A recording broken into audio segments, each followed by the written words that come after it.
Hello everyone, कैसे हैं आप सब। और आपका बहुत बहुत स्वागत है हमारे इस यूट्यूब चैनल जिसका नाम है जाविश फिजिक्स। तो आज हम लोग क्लास 12 के चैप्टर 4 में स्टडी करने वाले हैं एक इंपॉर्टेंट लॉ को, और इस लॉ से रिलेटेड काफ़ी एप्लीकेशंस हैं। इन सारी चीज़ों को हम लोगों को स्टडी करना है, पढ़ना है। इससे प्रीवियसली हम लोगों ने मैग्नेटिक फील्ड और उसके इंट्रोडक्शन को, मैग्नेटिज्म के इंट्रोडक्शन को समझा था। इन सारे लेक्चर्स का एक कंप्लीट प्लेलिस्ट बना है जिसका लिंक आपको डिस्क्रिप्शन बॉक्स में मिल जाएगा या फिर यहाँ आई बटन पर मिल जाएगा। तो आप जाकर देख सकते हैं, अपने नॉलेज को बढ़ा सकते हैं। और अगर आप न्यू व्यूअर हैं तो ज़रूर सब्सक्राइब करें और बेल आइकन ज़रूर दबाएं ताकि आप हमारे हर एक लेक्चर के साथ अपडेट रहें। और अपने फ्रेंड सर्किल में भी ज़रूर सब्सक्राइब करने के लिए कहें और शेयर करें, ठीक है। तो चलिए शुरू करते हैं। आज जो हमारा टॉपिक है ये है बायोट-सवार्ट्स लॉ। बायोट-सवार्ट्स लॉ क्या है ये हम समझेंगे, ठीक है। बायोट-सवार्ट्स लॉ ये है कि मैग्नेटिज्म हम लोगों ने समझा, इंट्रोडक्शन हम लोगों ने समझा मैग्नेटिज्म का। तो हम लोगों ने ये दो चीज़ें देखी थी कि मैग्नेटिज्म अगर कहीं देखने को मिले, मैग्नेटिज्म बिहेवियर, मैग्नेटिक बिहेवियर, तो उसके पीछे दो कॉजेज हो सकती है। पहला कॉज ये है कि जब आप कहीं मैग्नेटिज्म देख रहे हैं तो वहाँ पर source of magnetism natural magnet हो, ठीक है, ये एक सोर्स हो सकता है। दूसरा सोर्स ये हो सकता है कि ओरेस्टेड के एक्सपेरिमेंट्स हम लोगों ने ये समझा था कि करंट कैरिंग वायर के अगल बगल भी वो वायर जिसमें करंट हो, उसके उस करंट के चारों तरफ भी मैग्नेटिक फील्ड हम लोगों को देखने को मिलेगा। तो ये हम लोग चैप्टर स्टडी करें जिसका हेडिंग ही ये है, चैप्टर का नेम ही ये है कि magnetic effect of electric current. इसका मतलब कि इलेक्ट्रिक करंट के मैग्नेटिक इफेक्ट को समझना है। तो यहाँ पर हम काम ये करेंगे कि एक वायर होगा हमारे पास, और उस वायर से किसी पॉइंट पर मैग्नेटिक फील्ड की इंटेंसिटी को निकालने के लिए जो लॉ है वो लॉ है बायोट-सवार्ट्स लॉ, और इसी को हम लोग स्टडी करेंगे, ठीक है। तो सबसे पहले हम काम ये करते हैं कि हम एक वायर ले लेते हैं, ठीक है। यहाँ पर मेरे पास एक वायर है, ये एक वायर मैंने ले लिया। इस वायर में करंट है आई, ठीक है, ये वायर है और इस वायर में क्या है, करंट आई फ्लो कर रही है अपवर्ड डायरेक्शन में, ठीक है, आई करंट। अब यहां पर एक पी पॉइंट है। इस पी पॉइंट के लिए हमें निकालना है कि इस वायर की वजह से, इस वायर में जो करंट है उस करंट की वजह से इस पी पॉइंट पर जो मैग्नेटिक फील्ड का मैग्नीट्यूड होगा वो एक्चुअली में होगा तो कितना होगा। तो सबसे पहले हम पहला काम जो ये करते हैं कि इस पूरे वायर को टुकड़े में कटिंग कर देते हैं, छोटे छोटे पार्ट में कटिंग कर देते हैं। टुकड़े में अगर हम कटिंग करेंगे तो हमें एक टुकड़ा यहाँ मिलेगा, ठीक है। ये पूरा वायर का लेंथ अगर एल है तो ये हो जाएगा डीएल। छोटा सा टुकड़ा है इसलिए ये क्या हो गया, डीएल हो गया, ठीक है। और चूंकि हर एक पॉइंट पर करंट है इसलिए इसमें से भी करंट होगा, इसलिए ये हो गया हमारा आईडीएल। ये करंट है इस छोटे से एलिमेंट में, ये पूरा एलिमेंट है तो ये छोटा सा एलिमेंट हो गया। इस एलिमेंट में क्या है, करंट। तो इसका नाम हम लोग क्या रखेंगे, current element. Current element is what, IDL. Current element हम लोग रख रहे हैं इसका नाम, ठीक है। आईडीएल क्या है, करंट एलिमेंट। अब यहां पर देखें तो इस पॉइंट पर निकालनी है इसके वजह से मैग्नीट्यूड, तो हम क्या करेंगे, इसे ज्वाइन कर देंगे। ये हमने ज्वाइन कर दिया। इस पॉइंट की इस एलिमेंट से कुछ ना कुछ डिस्टेंस होगी, उसे क्या कह रहे हैं हम लोग, आर कह रहे हैं, ठीक है। देखिए इस पॉइंट से इस एलिमेंट के बीच की जो दूरी है वो क्या है, आर। एक चीज अगर आप देखें तो इस आर और करंट एलिमेंट के बीच में एक छोटा सा एक एंगल भी बनता हुआ दिख रहा है, थीटा, ठीक है। तो यहां पर हमने क्या क्या लिया, हमने सबसे पहले हमारे पास इस पूरे कॉन्फ़िगरेशन में जो हमारे पास मटेरियल मिल रहा है वो क्या क्या है कि मैंने एक वायर में से वायर कैरिंग करंट, एक वायर है जिसमें करंट है, उसमें से we take a current element. क्या हम लोग निकाल ले रहे हैं, current element, that is IDL. हमने क्या निकाल लिया है, करंट एलिमेंट निकाल लिया है। उसके बाद करंट एलिमेंट है, उसके बाद डिस्टेंस है from point two 0.2 element, 0.2 ideal, ideal जो कि करंट एलिमेंट है, उस करंट एलिमेंट और पॉइंट के बीच में क्या है, एक डिस्टेंस है, ठीक है। उसके बाद angle between r and ideal, ideal और आर के बीच में एक एंगल भी बनता हुआ दिख रहा है हमें, ठीक है। अब यहाँ पर जो बायोट-सवार्ट्स लॉ है, इन्होंने एक्सपेरिमेंट करके ये रिजल्ट निकाला, कंक्लूजन निकाला कि फ्रॉम बायोट-सवार्ट्स लॉ या according to Biot Savart's law, according to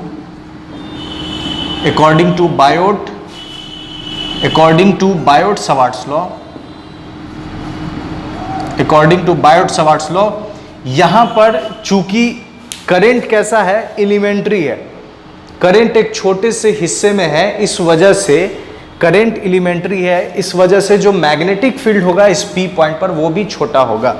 तो बायोट-सवार्ट्स ने ये कहा कि जो डीबी है, स्मॉल मैग्नेटिक फील्ड, वो प्रोपोर्शनल होगा किसके, इस करंट एलिमेंट के, इस करंट के, ठीक है। सबसे पहली चीज कि जो मैग्नेटिक फील्ड है वो किसके प्रोपोर्शनेट होगी, प्रोपोर्शनल होगी करंट के। करंट का मैग्नीट्यूड अगर हम बढ़ा देंगे तो फील्ड भी, क्योंकि सोर्स ही करंट है, इस वजह से। दूसरी चीज जो उन्होंने बताई वो ये था कि डीएल के भी प्रोपोर्शनल, एलिमेंट के, ये जो हमने एलिमेंट्री लिया है इसके भी प्रोपोर्शनेट होगी। उसके बाद जो तीसरी चीज वो ये है कि डीबी प्रोपोर्शनल है किसके, इस थीटा के, ठीक है। थीटा का कौन सा कंपोनेंट, तो साइन थीटा, ठीक है। और एक चीज और कि डीबी प्रोपोर्शनेट है, इनवर्सली प्रोपोर्शनल है किसके, inverse of the separation between them, ठीक है, inverse of the separation between them, इसके प्रोपोर्शनेट है। अब यहां पर देखें तो जब हम इस चारों को कंबाइंड करेंगे तो हमें क्या रिजल्ट मिलेगा, चारों को कंबाइंड कर देंगे तो हमें मिलेगा dB proportional I d l sine theta upon r square. मैंने चारों को कंबाइन कर दिया तो क्या मिला हमें, dB proportional I d l sine theta upon r square, ये हम लोगों को मिला, ठीक है। अब यहां पर देखें तो डीबी प्रोपोर्शनल क्या है, I d l sine theta by r square. अब जहां भी प्रोपोर्शनैलिटी का साइन हटता है कुछ ना कुछ कांस्टेंट आता है, तो यहां पर जो कांस्टेंट आएगा वो है के I d l sine theta by r square, ठीक है। तो के यहाँ पर डीबी तो हमें पता है, डीबी क्या है, मैग्नेटिक फील्ड है, आई पता है, I d l sine theta r square सब पता है, के क्या है, तो के यहाँ पर कांस्टेंट है, ठीक है। प्रोपोर्शनैलिटी कांस्टेंट है, प्रोपोर्शनैलिटी कांस्टेंट, और के का वैल्यू जो होगा वो होगा म्यू नॉट बाई 4 पाई। के का वैल्यू क्या होगा, mu naught by 4 pi. Mu naught by 4 pi जो होगा, ठीक है, इसे यहां लिख लेते हैं, dB proportionate 1 upon r square, इस चारों को कंबाइन करना था, ठीक है। तो k इज इक्वल टू क्या है, mu naught by 4 pi.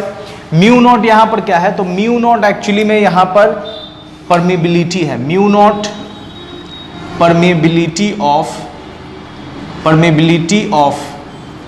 Free space, जैसे कि एप्सिलॉन नॉट था, कूलम्ब्स लॉ में हम लोगों ने एप्सिलॉन नॉट को पढ़ा था कि वो क्या होता है, परमेबिलिटी होता है, इलेक्ट्रिक परमेबिलिटी। तो ये म्यू नॉट क्या हो जाएगा, magnetic permeability of free space. अगर कोई दूसरा होगा तब हम क्या लिखेंगे, फ्री स्पेस के अलावा कोई मीडियम होगा तो सीधे हम लोग क्या लिख देंगे, म्यू फॉर मीडियम। मीडियम के लिए हम लोग क्या यूज करेंगे, म्यू यूज करेंगे। तो फाइनली उस फॉर्मूला को अगर हम लिखें तो कैसे लिखेंगे, dB is equal to mu naught by 4 pi, mu naught by 4 pi, ठीक है, I d l sine theta by r square. तो ये फाइनल रिजल्ट, फाइनल फॉर्मूला हम लोगों को मिल गया। अब एक चीज थोड़ा देखना ये है कि ये फॉर्मूला सिर्फ एलिमेंट के लिए ही काम करेगा, ठीक है। अगर आप कहें कि यहां पर आई डी एल के जगह एल डाल दें, पूरे वायर का लेंथ डाल दें, एल डाल दें, और फिर कहें कि ये फॉर्मूला है, तो ये फॉर्मूला काम नहीं करेगा। इस वजह से ये फॉर्मूला काम नहीं करेगा क्योंकि ये करंट एलिमेंट मतलब हर जगह टुकड़े टुकड़े के लिए एप्लीकेबल है। जैसे कूलम्ब्स लॉ में हम लोगों ने क्या पढ़ा था, के Q1 Q2 by r square. तो Q1 Q2 जो है वो क्या है, पॉइंट चार्जेस है, और जो R है वो दोनों के बीच के सेंटर टू सेंटर का डिस्टेंस है। तो सेंटर टू सेंटर का डिस्टेंस है ये r, उसी वजह से वो पॉइंट चार्ज की वजह से एप्लीकेबल है। सिमिलरली उसी तरह से ये जो बायोट-सवार्ट्स लॉ है ये करंट एलिमेंट के लिए ही एप्लीकेबल है। मतलब अगर हम इस पार्ट की बात करेंगे तो देखिएगा कि थीटा का वैल्यू अलग है, यहाँ के लिए थीटा का वैल्यू अलग है, यहाँ के लिए थीटा का वैल्यू अलग है, हर एलिमेंट के लिए थीटा का वैल्यू अलग है। इस वजह से आप सीधे एल यहाँ पर पूरे होल वायर को पूरे होल वायर के वैल्यू को पुट नहीं कर सकते, ठीक है। तो ये हम लोगों ने बायोट-सवार्ट्स लॉ से ये चीज निकाला कि किसी भी करंट एलिमेंट की वजह से किसी पॉइंट पर अगर मैग्नेटिक फील्ड इंटेंसिटी निकालना हो तो वो काम करेगा mu naught by 4 pi ideal sine theta by r square, ठीक है। अब देखिए मैग्नेटिक फील्ड कैसा क्वांटिटी है, वेक्टर क्वांटिटी है, ठीक है। ये हम लोगों ने अपने प्रीवियस लेक्चर में स्टडी किया था कि magnetic field is vector quantity. तो अगर हम इसे वेक्टर के फॉर्म में लिखें तो कैसे लिखेंगे, देखिए अगर हम वेक्टर के फॉर्म में लिखने की कोशिश करें तो हम इसे लिखेंगे db vector is equal to mu naught by 4 pi, ठीक है, I dl vector cross r vector upon r cube, ठीक है। यहां पर साइन थीटा, तो थीटा हटता है तो क्रॉस आता है। अब क्रॉस यहां क्रॉस हटाकर हम नीचे r क्यूब कैसे हुआ, तो आप याद करें अगर हम यहां पर r कैप डालें तो r cap is unit vector, और यूनिट वेक्टर का फॉर्मूला क्या होता है, मैग्नीट्यूड, वेक्टर बाय मैग्नीट्यूड। तो r कैप यहां डालेंगे तो r वेक्टर ऊपर चला जाएगा और r कैप नीचे, ये मैग्नीट्यूड ऑफ r वेक्टर यहां आ जाएगा। तो ऑलरेडी r स्क्वायर है, एक और r आ जाएगा तो r का पावर क्यूब, और ये r वेक्टर और r वेक्टर मिलकर क्रॉस में आ जाएगा, ठीक है। तो ये हमने वेक्टर फॉर्म में लिख दिया इस बायोट-सवार्ट्स लॉ को। तो इस तरह से हम वेक्टर फॉर्म में लिख सकते हैं। अब देखिए वेक्टर फॉर्म में लिखने के बाद अब हम इस k के लिए अगर हम काम करें तो न्यूमेरिकल जब हम सॉल्व करेंगे तो k के वैल्यू को क्या डालेंगे, तो इन SI सिस्टम में क्या करेंगे, k is equal to mu naught by 4 pi और इसके वैल्यू को डाल देंगे 10⁻⁻⁷ weber ampere inverse metre inverse. और CGS में अगर हम बात करें तो CGS में इसका वैल्यू हो जाएगा k इज इक्वल टू 1। तो जब आप सारे वैल्यूज CGS में देंगे दिया होगा तो k के वैल्यू को 1 डालना है, और अगर SI में होगा तो 10⁻⁷ और वो इसका यूनिट हो गया। तो ये वैल्यूज हम लोगों को याद रखनी है। अब यहाँ पर एक चीज और जो समझनी है वो ये है कि मैग्नीट्यूड निकाल चुके, चूंकि ये वेक्टर है इस वजह से डायरेक्शन कैसे निकालेंगे, तो डायरेक्शन के लिए हम लोग यूज करेंगे right hand thumb rule. Right hand thumb rule क्या कहता है, ठीक है, यहां पर हम काम कर रहे हैं फॉर डायरेक्शन के लिए काम कर रहे हैं। तो डायरेक्शन का काम कर रहे हैं तो क्या यूज करेंगे हम, right hand thumb rule. Right hand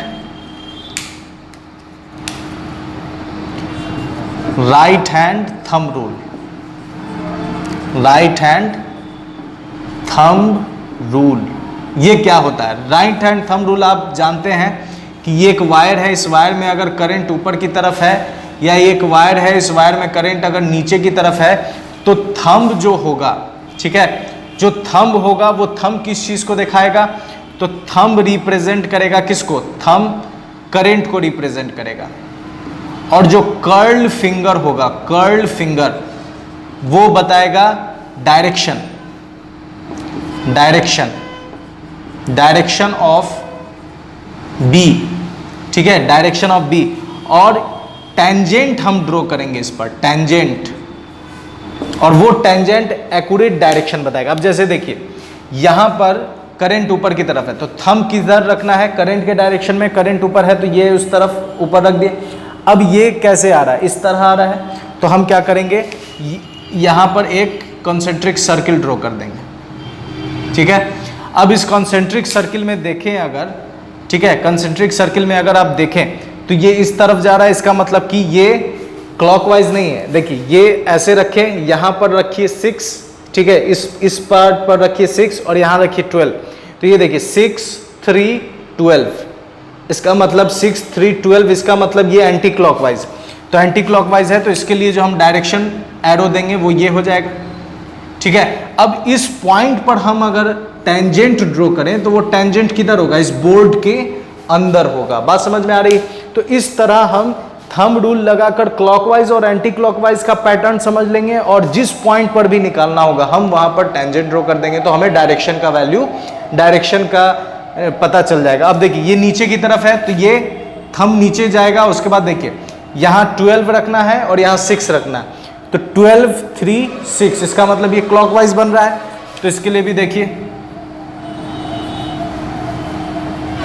इसके लिए भी देखिए ये क्लॉकवाइज है, इस तरफ है, इसलिए ये ऐसे बना देंगे और इस पॉइंट पर हम टेंजेंट ड्रॉ कर देंगे तो ये बोर्ड से बाहर की तरफ आएगा। तो इस तरह से हम बायोट-सवार्ट्स लॉ के डायरेक्शन को, मतलब बायोट-सवार्ट्स लॉ से हम मैग्नीट्यूड निकाल सकते हैं और इस थंब रूल को लगाकर हम डायरेक्शन निकाल सकते हैं। तो ये था हमारा बायोट-सवार्ट्स लॉ। अब इसके बाद हम लोग इसके एप्लीकेशंस को समझेंगे हमारे नेक्स्ट लेक्चर में। तो मेरे साथ बने रहने के लिए बहुत बहुत शुक्रिया।